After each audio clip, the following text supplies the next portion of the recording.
자, 7번입니다. 다음 물질을 연소 형태에 맞게 나열하시오. 자, 연소에 대해서는 표면, 분해, 그리고 증발, 자기연소 이렇게 네 가지가 있습니다. 이 네 가지에 각각 어떤 가염물들이 연소하는지에 대한 종류를 구분하는 게 필기시험에서 자주 나오던 유형인데요.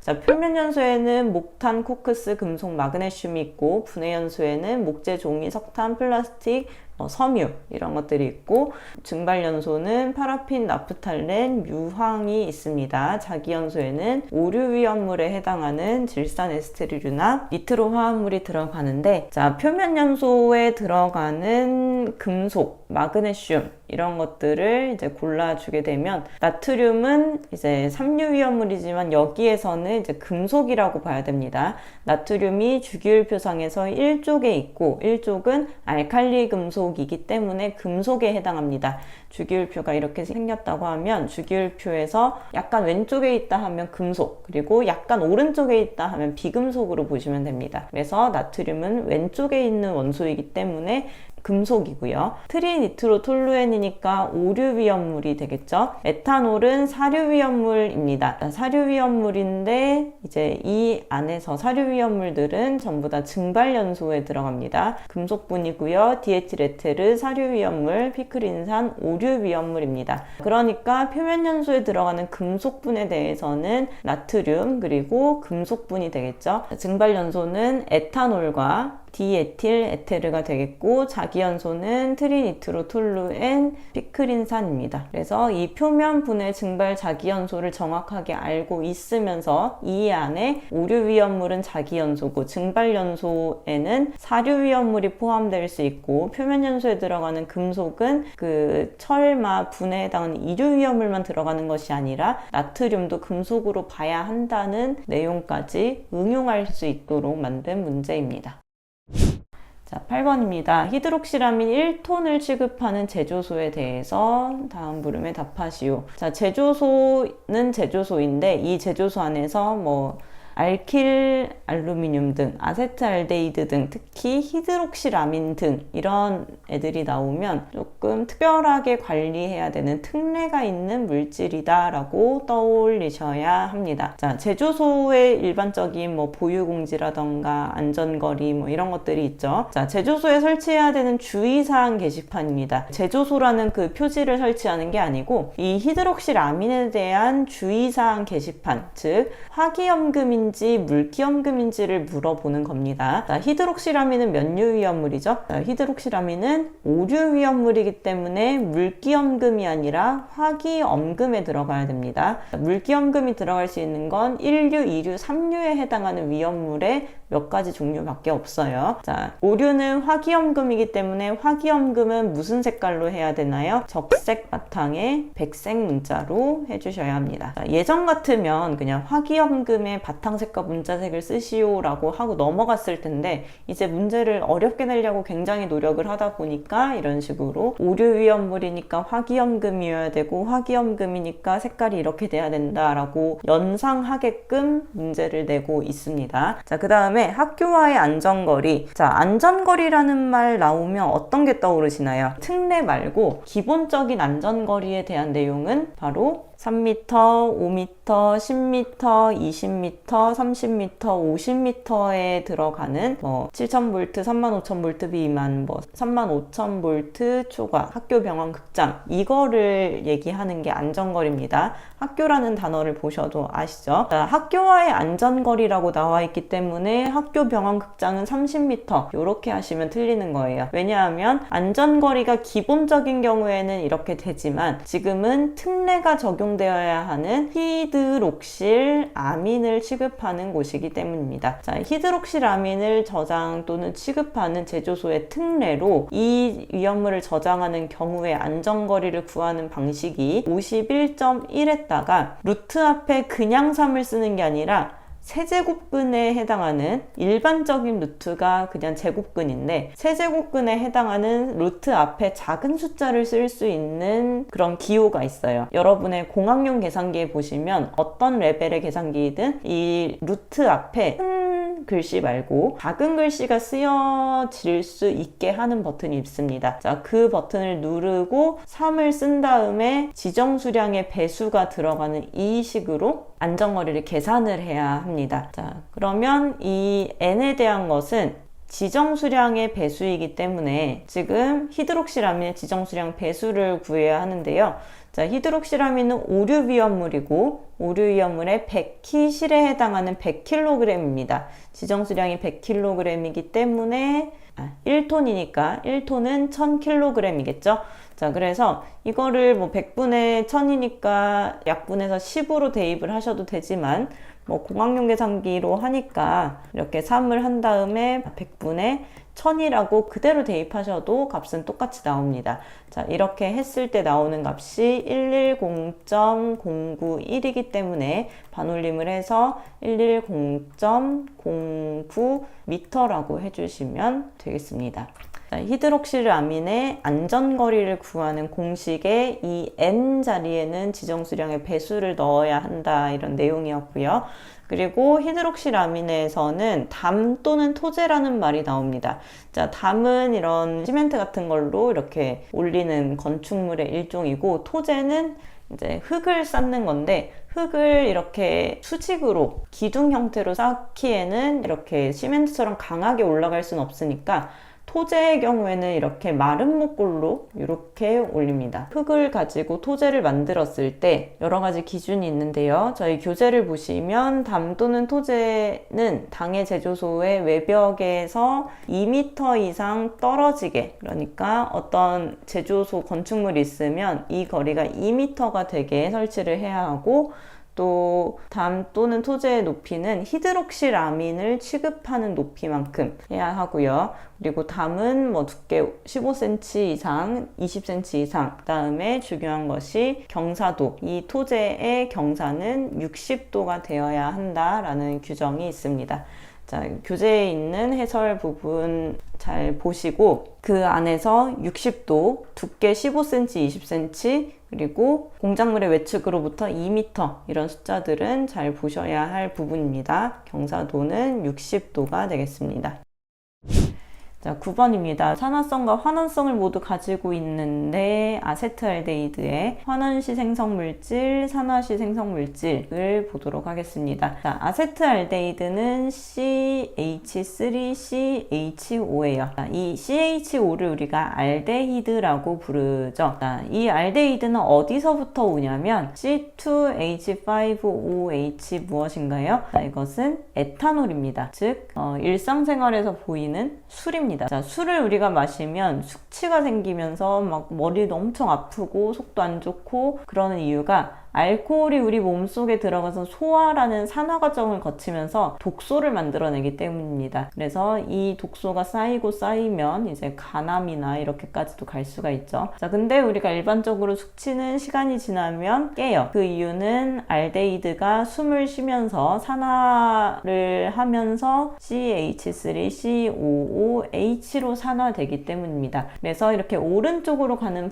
방향을 우리가 산화라고 부를 거고요. 반대로도 갈 수 있습니다. 반대로 가는 방향은 환원이라고 부를 거예요. 산화 반응이나 환원 반응은 동시에 일어나기 때문에 알코올이 어떻게 산화되는지 환원되는지 보시면 좋고요. 우리 교재에 있는 그 메틸 알코올에 대한 산화 환원 과정도 꼭 보셔야 됩니다. 요즘은 알코올의 산화 환원을 굉장히 자주 내고 있어요. 산화시 생성물질은 아세트산이겠죠. 아세트산이라고 써주시고요. 환원시 생성물질은 에틸 알코올입니다. 이게 연소할 때의 반응식이기 때문에 CH3COOH가 O2랑 만나서 CO2H2O 이렇게 되는 거, 그리고 에틸 알코올 C2H5OH가 O2랑 만나서 CO2H2O가 되는 거, 이렇게 각각 구분해서 써주시면 되겠고요. 자, 여기 이제 위정기술법 하는 것은 간단한 반응식이기 때문에 해보시면 될 것 같고, 그리고 지금 여기 연소 반응식이라고 쓰여 있는데 산화 반응식이라고 내는 경우가 있었어요. 이전 기출문제에서. 자, 연소와 산화는 조금 다르게 보셔야 하는 게 연소가 산화의 한 형태는 맞아요. 근데 산화 반응식에서 요구하는 반응은 CH3CHO가 O2랑 만나서 CH3COOH가 된다. 이거를 완성하라는 뜻입니다.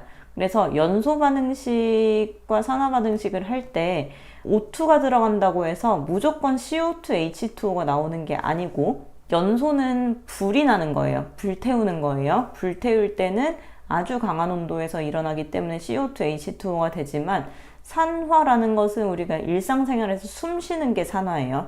자, 이 산화에서는 CO2H2O로 완전히 이렇게 분해되면서 쪼개지는 게 아니라 이런 식으로 아세트알데히드가 아세트산으로 되는 이런 식 또는 뭐 C2H5OH가 산화되면 CH3CHO가 된다. 이런 식으로 쓴 다음에 미정계수법을 하는 방식으로 써주시면 됩니다. 그래서 산화 반응식과 연소 반응식의 차이점을 구분해 보시면 좋겠고 저희 교재에 지금 산화시 생성물과 환원시 생성물이 좀 반대로 표기가 되어 있는데 이거를 바꿔서 지금 제가 설명드린 것처럼 이제 산화는 아세트산, 에틸알코올이 환원 이렇게 봐주시면 감사하겠습니다.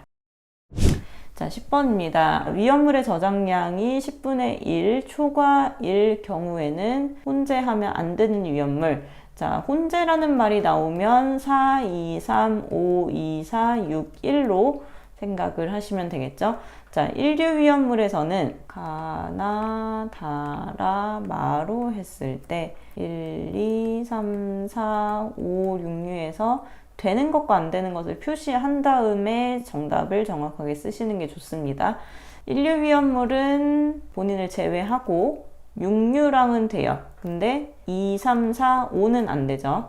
그리고 2류 위험물은 2류 자기 자신을 제외하고 4, 2, 3, 5, 2, 4는 되지만 1, 3, 6은 안 됩니다. 자, 3류는 4, 2, 3에 4는 되고 나머지는 되지 않습니다. 그리고 4류 위험물 자기 자신을 빼고 2, 3 되고요. 5, 2, 4 됩니다. 그래서 1류, 6류가 안 되고 5류 위험물은 4, 2, 3, 5, 2, 4가 되고 1, 3, 6이 되지 않습니다. 그래서 여기 이렇게 안 된다고 표시한 위험물들을 각각 써주시면 되는데 이렇게 쉬운 유형의 경우에는 답이 2, 3, 4, 5, 6인데 문제를 쓰다 보니까 너무 많아서 실수로 2, 3, 4를 썼어요. 그러면 이런 걸 정답으로 인정해 주지 않을 확률이 높습니다. 자, 이거는 뭐 몇 가지를 쓰시오 이런 부분이 아니고 충분히 이제 잘 생각을 하면 다 쓸 수 있는 부분이기 때문에 몰라서 감점된다기보다는 실수로 감점되지 않을 수 있도록 조심하셔야 됩니다.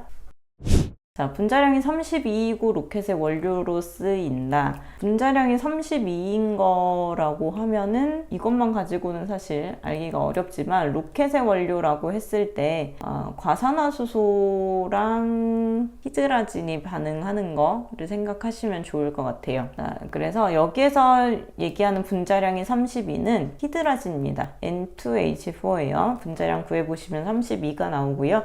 히드라진이기 때문에 사류 위험물 중에서 2000아포히에 해당하는 이석유류 수용성입니다. 그러니까 품명은 제2석유류라고 써주시면 되겠고 시성식은 N2H4가 됩니다. 연소 반응식은 N2H4 그리고 O2가 반응했을 때 여기에서 뭐 NO2H2 이렇게 되는 게 아니라 N2 플러스 H2O 이렇게 계산을 했어요. 그래서 1112가 나오는데 사실 연소 반응이라고 하면 H6가 있다고 해볼게요. 자, 이게 연소한다고 하면 C도 O랑 반응하고 H도 O랑 반응하는 게 맞아요. 그래서 CO2H2O로 되게 되는데 사실 화학 반응이라는 것이 뭐 딱 잘라서 얘는 이런 반응만 되고 이거는 뭐 저런 반응만 되고 이렇게 되는 게 아니라 여러 가지로 반응이 일어납니다. 우리가 일종 분말 소화약제 열분해 반응식이 온도마다 다른 것처럼 연소도 사실 반응식이 굉장히 여러 가지가 있어요. 그래서 히드라진의 반응에 대해서도 NO2H2O로 쓸 수도 있습니다. 자, 그래서 지금 책에는 이 위쪽에 있는 N2 플러스 H2O를 기준으로 기재를 했지만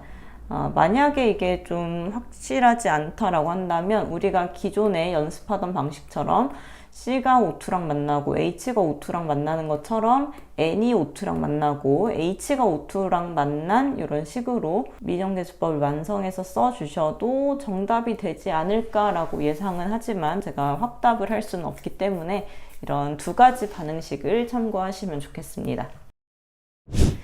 자, 다음 12번입니다. 주유 취급소에 대한 설명 중 옳은 것을 모두 고르시오. 별표 1개짜리라는 것은 좀 생소한 유형이라는 뜻입니다. 자, 이런 문제 꼭 만나실 거예요. 법령을 줄줄이 꿰고 있어야 풀 수 있는 이런 문제를 꼭 만나시겠지만 틀려도 합격하시는 데는 문제가 없습니다.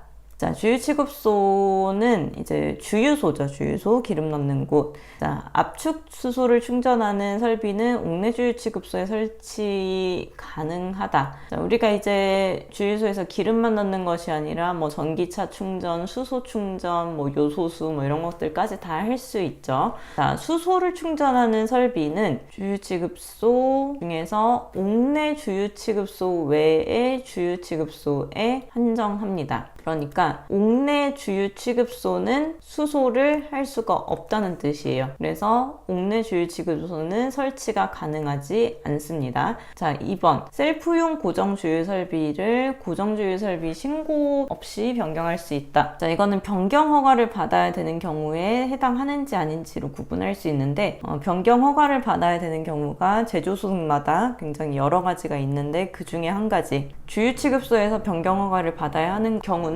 셀프용이 아닌 고정 주유 설비를 셀프용으로, 그러니까 셀프가 아닌 경우에서 맞는 경우로 바꾸는 경우에만 변경 허가를 받아야 된다는 뜻입니다. 즉 반대인 경우에는 해당 규정이 없다는 뜻이 되겠죠. 그래서 셀프를 고정으로 바꾸는 경우에는 신고 없이 변경할 수 있습니다. 그리고 옥내 주유 취급소는 건축물 내에 설치된 것만 해당한다. 자, 우리가 이제 위험물 공부하면서 주유 취급소, 뭐 옥내 주유 취급소 이런 것들을 자주 보고 있는데, 자, 옥내 주유 취급소라고 하면 왠지 건물 안에 있어야 될 것 같잖아요. 근데 우리가 다니는 주유소는 사실 바깥에 있습니다. 우리가 일반적으로 생각하기에 야외죠. 옥외인데 건축물 안에 주유 취급소를 설치하는 경우는 당연히 옥내 주유 취급소고요. 그리고 우리가 다니는 주유소도 사실 옥내 주유 취급소입니다. 왜냐하면 이 나번의 규정 때문에 그래요.